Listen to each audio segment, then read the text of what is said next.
many around the NBA world are still reeling after the firing of Mike Malone, a pretty damn good coach, and what that means for the next steps of the Denver Nuggets. We'll talk a little bit about that. Plus, 8 players set to hit the free agent market that are going to absolutely get paid this offseason. We'll talk about all that plus more right after this. Welcome to the number one place for your daily basketball news and analysis, NBA Central. What's going on, basketball fans? Welcome to another episode of NBA Central, your number one spot for everything basketball related. I'm the host, Hayes, but more importantly, you guys can follow the channel at NBA Central Pod on every social media platform we happen to be on. With that said, let's go and get into this content for today, y'all. And so it seems like, right, with Mike Malone and Calvin Booth both leaving and getting removed by the Denver Nuggets, simply there was a overarching reason why. And it seems like the bickering between the two is what ultimately led to both of them being removed by the Denver Nuggets.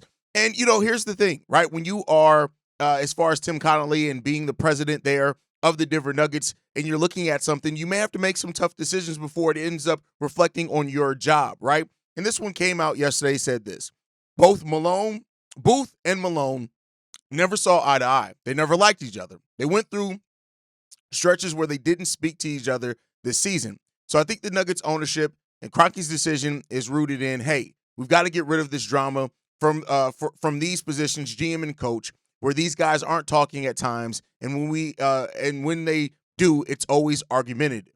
So it seems like the shocking decision that happened yesterday was basically led to wanting more synergy between the front office and the coaching staff. And listen, that's not something that I think that you can completely overlook when it all comes down to it either, right? Like, it's important to have that type of relationship between the front office when it comes down to it. And I said Tim Connolly, I meant Kroenke. I don't know why I always go to Tim Connolly. I didn't mean to say that. But, and I think that's an important part of it when it's all said and done, right? You have to have a guy. You have to have a shared vision, right? And that could have led to part of why the Denver Nuggets and losing players like Bruce Brown and KCP and never really replacing those players with needed role players so you could stay at a championship level is that, listen, if you don't have a front office and coaching staff that sees eye to eye on what the vision of the team is, that's a problem, right? And so, in this, and while it was still a shocking decision, make no mistake about it, that you didn't decide on one or the other, this could be a decision that ends up saving the future of their franchise. But let's be clear here. The Nuggets do have to be careful. And Brian Windhorst talked about that. He said this. They've got to be real careful here because they've got a superstar in his prime. I know he's never done anything but show total focus on winning the next game, but you're messing with Jokic's ass here. Maybe we'll find out that Jokic was on board with this. If that's true, I would be stunned. I don't know. I would be stunned. Jokic is not a guy who hangs out with ownership. I'm just saying they are fucking with Jokic's ass. They better not screw this up. And that's what it comes down to, right? Like, that's the thing that every front office right now in the league is kind of worried about is you don't want to have a star or superstar in this case, right? A generational player in Nikola Jokic, and then he either requests a trade or he asks out or whatever else it is. He doesn't re-sign there, whatever it ends up being, because of not being able to compete, right? Not feeling like it's the best place for them to contend with the title, and unnecessary drama, right? And so while there's been tons of theories all up and down, stemming from Jamal Murray to whatever else it is, this seems like the Denver Nuggets are really shaping up in a place to have new eyes come into this franchise, both with the coaching staff and on top of that, with a new front office to really have a new vision on how they want to build this team out, right? Of course, there's been some questions. Bill Simmons asked Jamal and his health and what that means, as far as Jamal Murray not being 100% healthy and, how that could play a part into firing everybody and cleaning house and things like that. But it does seem like a reset button of sorts is set to be hit here. Now, of course, you've gotten some guys that are some outlets that say things like, well, could Jokic end up being out on the trade market? And while I don't think that is a case of what we're seeing right here, I don't foresee Nikola Jokic asking for a trade or anything because of this. Jokic seems like a guy that's going to go about his business. He's going to do his thing, do his job. That's how he treats the NBA. But, we live in a post-Luka Doncic trade world.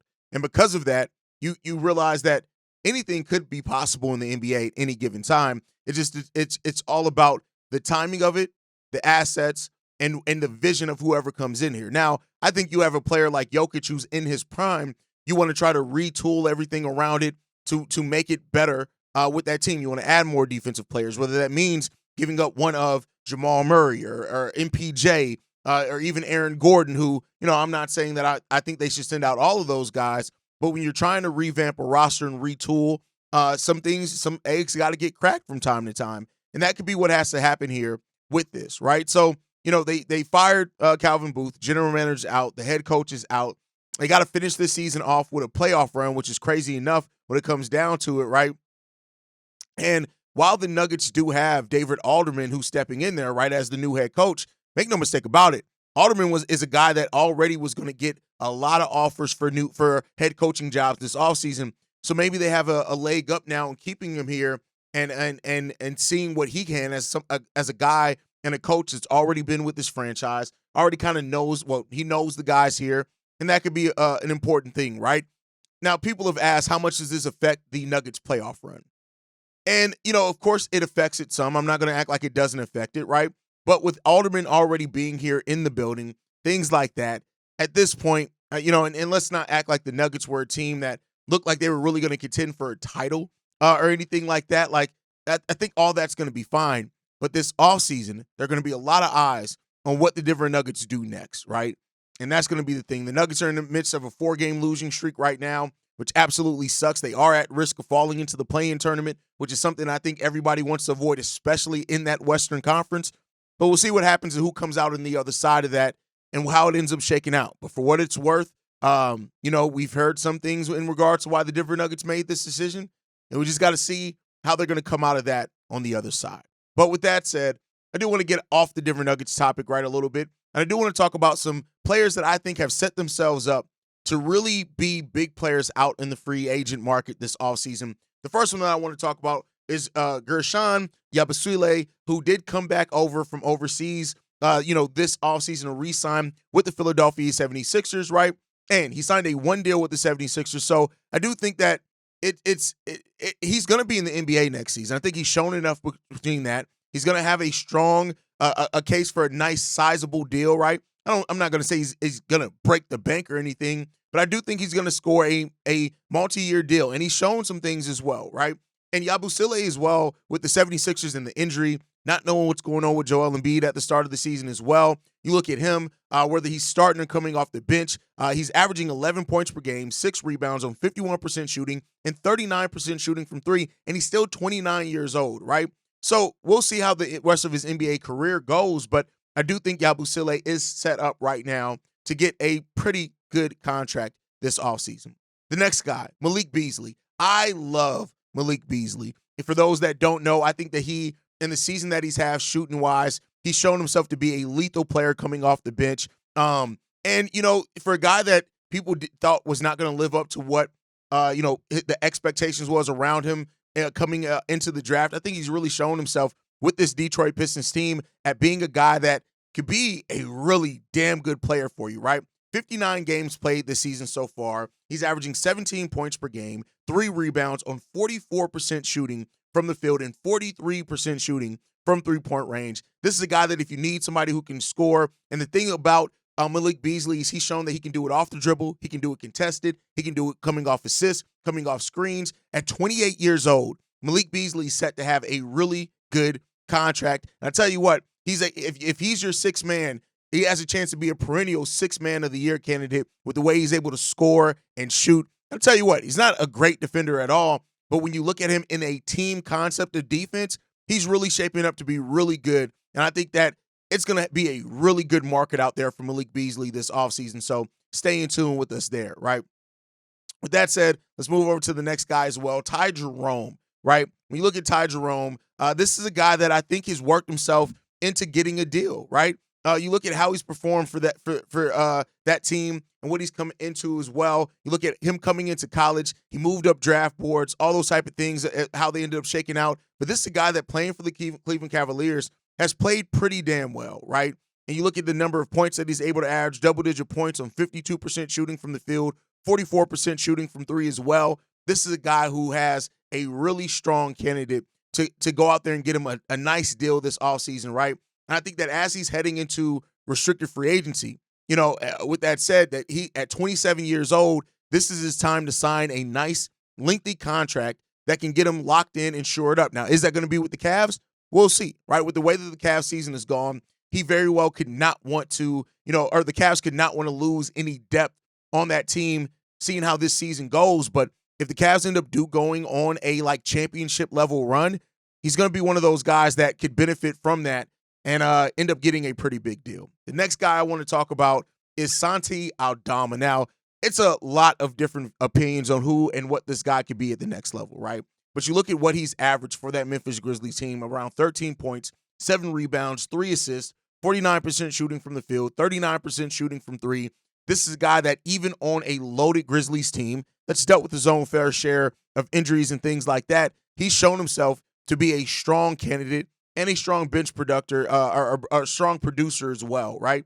So I think that a free agent deal for him, the market is going to determine a lot, as it is with everybody. But if he's viewed as a potential starter down the road as well for a team, I think that Santi Aldama is set up to benefit a lot from what he's been able to do this season.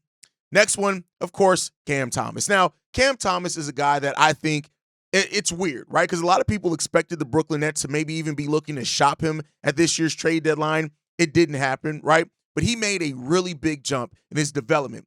I came into the season looking at Cam Thomas as a guy that was going to put up shots, get a lot of points, but he's actually refined that, right? He's more than just a shooter. He's more than just a chucker. This is a guy that is playing really well right now in Cam Thomas, and I think that Cam Thomas is going to get a bit, and regardless if it's a team signing him as a restricted free agent, whether it's a sign and trade where the Brooklyn Nets get something back, or the Brooklyn Nets just sign him outright, I think that he is going to get paid this offseason, right?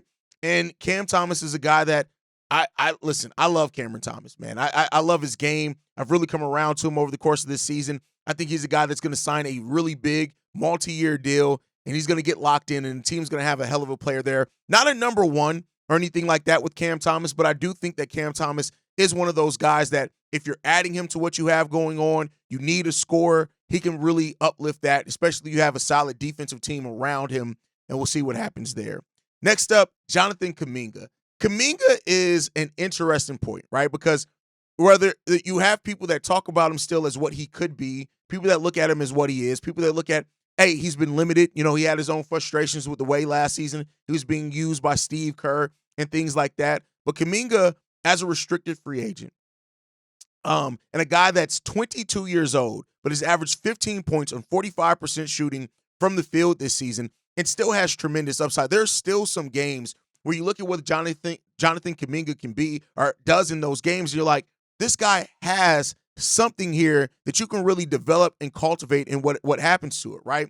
So there were some questions at one point of how Kuminga would stick around this league. That's gone, right? Now, the Warriors still reportedly do value him very high, and as I think that they should, I think they should value him high. And for that, he's probably going to end up staying in Golden State, or it's going to take somebody to offer a huge contract that the Golden State Warriors don't feel like matching, or they do a sign and trade. But I still think it's right now. The question that you're asking here is, has Jonathan Kuminga done enough? And this playoff run, I think, is going to tell a lot on how the Warriors as well view Jonathan Kuminga, other than what we already know. But this is a big guy as well. The next guy, one of the guys on my team, guys can't see behind here, I'm a Bulls fan. Josh Giddey's getting paid.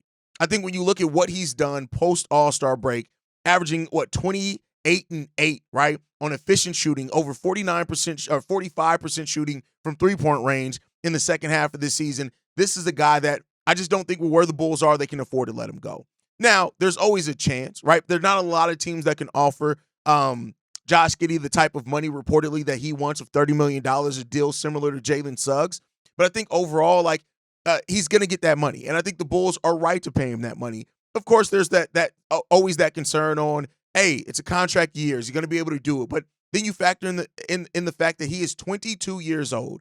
And this is the first time that he's gotten to play basically solely point guard. Now, some of that still share the duties with Kobe White in that backcourt, things like that. But I think Josh Giddey has shown a lot to show he's about to get paid. He's about to get that money, and rightfully so, right? I don't think there's any bad side. I think he's done what he can do to show it, and he's a guy that also takes the way that it failed in OKC to heart, and he's trying to go out there and prove that he's not that guy. And so we'll see what happens in front of that, man. But overall, that's what I got today. Let me know any other guys you think are really going to benefit from their play this season and get paid this offseason. Let me know that down below. But that's my time. Make sure you guys are following us at NBA Central Pod. You can send us any feedback, questions, comments, concerns, NBA Central Show at gmail.com. And then lastly, if you want to leave a text message and our voicemail for the mailbag, the number to do so, 773-270-2799. We are the number one spot for everything basketball related, but that's thanks to you lovely and beautiful people. And like I like to end every episode on, see you guys the next time I feel like making a video, probably tomorrow. Peace, y'all. This has been a presentation of the Breaks Media.